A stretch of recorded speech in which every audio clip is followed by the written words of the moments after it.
नसल्ली व नसल्लिमु अला रसूलिहिल करीम अम्मा बाद फ़अऊज़ु बिल्लाहि मिनश शैतानिर रजीम बिस्मिल्लाहिर रहमानिर रहीम। दोस्तों, आज जुम्मतुल मुबारक का दिन है, रमज़ानुल मुबारक का दूसरा जुमा है, तो आप तमाम दोस्तों को जुमा मुबारक। तो आज हम दर्स हदीस नहीं पढ़ेंगे, बल्कि आज हम सदका फ़ित्र के बारे में डिस्कस करेंगे। तो जो कि मुफ्ती मुनीबुर रहमान साहब ने ऐलान कर दिया है कि सदका फ़ित्र के बारे में कि फ़ी कस के हिसाब से, यानी एक आदमी फ़ितराना कितना अदा करेगा, यानी गंदम के हिसाब से या जौ के हिसाब से, खजूर के हिसाब से और किशमिश के हिसाब से सब हिसाब मुफ्ती मुनीबुर रहमान साहब ने ऐलान फरमा दिया है। तो चक्की का आटा 2 किलो जो है तकरीबन, जिसकी कीमत मुफ्ती मुनीबुर रहमान साहब ने लगाई वो है 300, यानी एक बंदा 300 रुपए पूरे मंथ के अदा करेगा। यानी जितने भी घर के अफराद हैं 3 के हिसाब से ज़रब लगाएंगे, जितने भी पैसे बनेंगे गुरबा में और फ़कीरों वगैरह में तकसीम कर देंगे। इसी तरह जो कि गंदम खजूर है, खजूर भी 4 किलो है और इसकी जो औसतन कीमत है वो 2800 है। यानी जो सहबे सरवत हैं, यानी जो इसकी ताकत रखते हैं, जो मालदार हैं, वो खजूर के हिसाब से अदा करेंगे। 2800 रुपये बनेगी फ़ीकस के हिसाब से। पहले फ़ीकस के हिसाब से बताएंगे और उसके बाद जो है हम ज़्यादा का हिसाब लगाएंगे। तो इसी तरह जौ है, जौ की कीमत भी इसी तरह है कि फ़ीकस के हिसाब से 1160 रुपये, और उसको यानी जितने घर के अफराद होंगे उसके साथ ज़रब देंगे, जितने भी पैसे बनेंगे वो सदका फ़ित्र में हम देंगे, गरीबों में और फ़कीरों में। तो इसी तरह किशमिश है, वो भी 4 किलो 7200 रुपये बनते हैं, यानी 7200 रुपये बनते हैं फ़ीकस के हिसाब से। यानी जो जितना अमीर होगा उसे उसके हिसाब से फ़ितराना देना पड़ेगा। यानी अल्लाह तबारक व तआला ने फरमाया कि जो अपने हिसाब से फ़ितराना देगा उसके लिए उसका उतना ही अजर है। यानी जो जितना ज़्यादा अल्लाह तबारक व तआला के रास्ते में ख़र्च करेगा उसकी मकाम व मर्तबा और उसको अजर व सवाब भी उतना ही मिलेगा। यानी सबसे पहले आटा आता है चक्की का, जो कि 300 है, 300 कीमत है। अगर आटा 2 किलो हो यानी 2 किलो की कीमत 300 है। इसी तरह जौ की कीमत है, 4 किलो जौ की कीमत 1160 रुपये। खजूर की कीमत है, यानी 4 किलो खजूर हैं वो 2800 रुपये। किशमिश है, किशमिश भी 4 किलो है, इसकी कीमत है 7200 रुपये।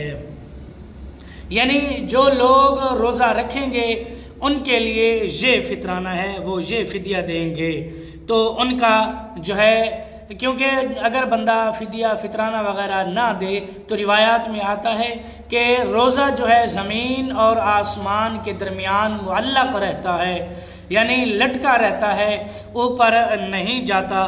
ये देना ज़रूरी है और ये भी याद रहे कि ये ईद से पहले पहले देना है, ताकि जो भी इसके मुस्तहिक हैं, फ़िदिये के फ़ितराने के मुस्तहिक हैं, वो भी हमारे साथ ईद में, ईद की खुशियों में शामिल हो सकें। ये ना हो कि ईद का दिन है और ईद के बाद दें, हो जाता है। लेकिन बेहतर यही है, अफजल यही है कि रमज़ान शरीफ ख़त्म होने से पहले, ईद होने से पहले पहले जो है ये सदका फ़ित्र अदा कर देना ज़रूरी है, ज़्यादा लेट नहीं करना चाहिए। और दूसरी बात कि देना किसको चाहिए? जो ये भीख मांगने आते हैं चौराहों पे, सड़कों पे या घरों में हमारे भीख मांगने आ जाते हैं, क्या इनको भीख देने से, क्या इनको सदका फ़ित्र देने से सदका फ़ित्र अदा हो जाएगा? नहीं। ये जो हैं उलमा तो ये फरमाते हैं कि ये पेशावर फ़कीर होते हैं, इनको देना जायज़ नहीं है, इनको देना दुरुस्त नहीं है, क्योंकि ये ठेके पे होते हैं, पीछे जो है इनके ठेके होते हैं, इनको दिहाड़ी पे भेजा जाता है, फिर इनको दिहाड़ी दी जाती है, पीछे ठेकेदार इनसे बाकी कीमत वसूल करते हैं, तो लिहाजा इनको देना दुरुस्त नहीं है। सबसे पहले तो शरीयत जो कहती है कि अपने रिश्तेदारों में देखा जाए, जो फ़कीर है यानी जो साहिब सरवत नहीं है, जिसकी एक दिन का एक टाइम का खाना पकता है दूसरे का नहीं पकता, तो उसको सदका फ़ित्र देना चाहिए।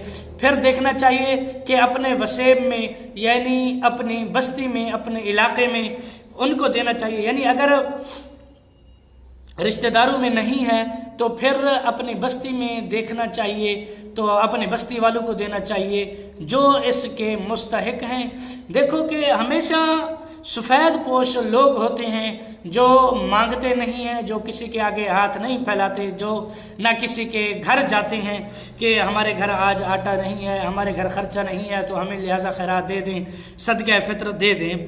तो लिहाजा सदका फ़ित्र उनको देना चाहिए जो सफ़ेद पोश हैं, अपने रिश्तेदारों में और अपने अहले इलाका में देखना चाहिए, उनको सदका फ़ित्र देना चाहिए।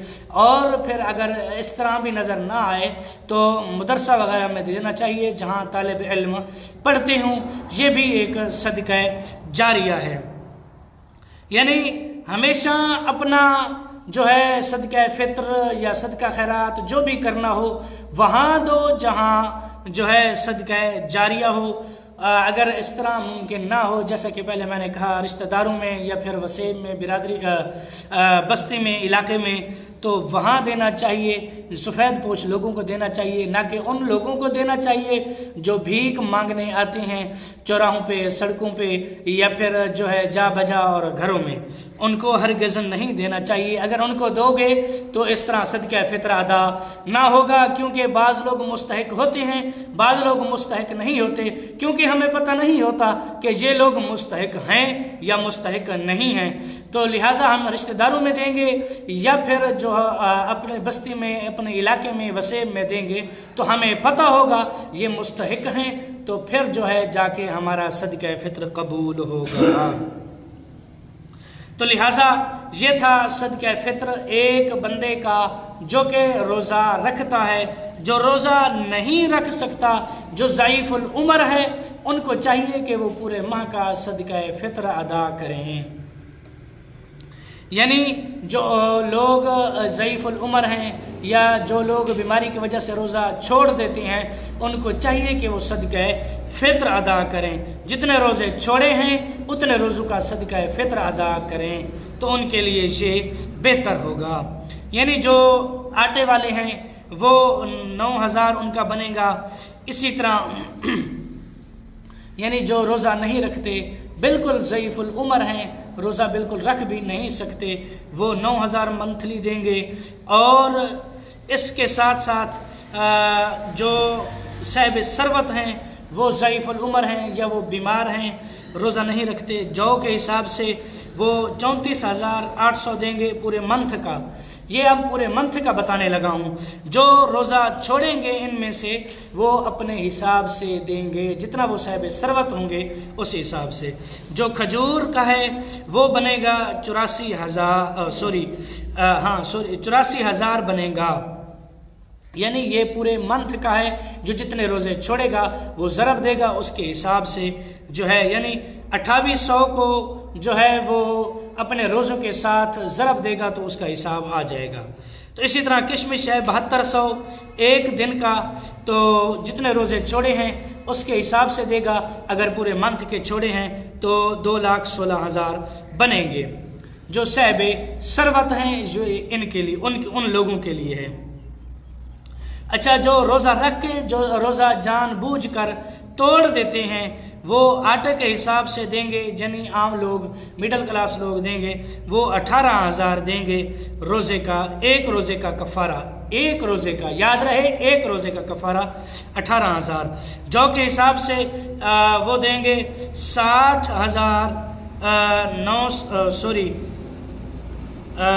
खजूर का जो है वो 18,000 बनेगा, और जो है जौ का बनेगा 6,09,600। जो साहिब सरवत है ये एक रोज़े का कफ़ारा होगा जो जानबूझकर तोड़ेगा। इसी तरह 1,68,000 जो है वो खजूर के हिसाब से बनेगा कि जो एक रोज़ा तोड़ेगा ये साहिब शरबत के लिए है। और इसी तरह किशमिश है, किशमिश 4 किलो के हिसाब से जो है 4,32,000 देगा एक रोज़े का कफ़ारा। यानी जो रोज़ा जानबूझ कर तोड़ेगा ये उसके लिए कफ़ारा है। जो जौ का मैंने अभी बताया है वो 69,600, पहले मैं भूल गया था, 69,600 रुपये है। जो एक दिन का जो है रोज़ा तोड़ेगा वो ये रखे फिदिया देगा, कफ़ारा देगा। यानी ये सब चीज़ें मैं आप लोगों को बता दी हैं, तो उम्मीद है आप लोगों को समझ आ गई होगी। अगर कोई चीज़ रह गई है मेरे जहन में नहीं रही तो इंशाअल्लाह अज़ीज़ कल की वीडियो में। तो आज के लिए सिर्फ इतना ही। जो नए हैं मेरे चैनल पर वो चैनल करें सब्सक्राइब, वीडियो को लाइक और शेयर ज़रूर करें। सब्सक्राइब करने के बाद सदका जारिया समझकर अपने दोस्तों के साथ ज़रूर शेयर करें। तो मिलते हैं कल की नई वीडियो में। दुआओं में याद रखना। कल तक के लिए अल्लाह हाफिज़।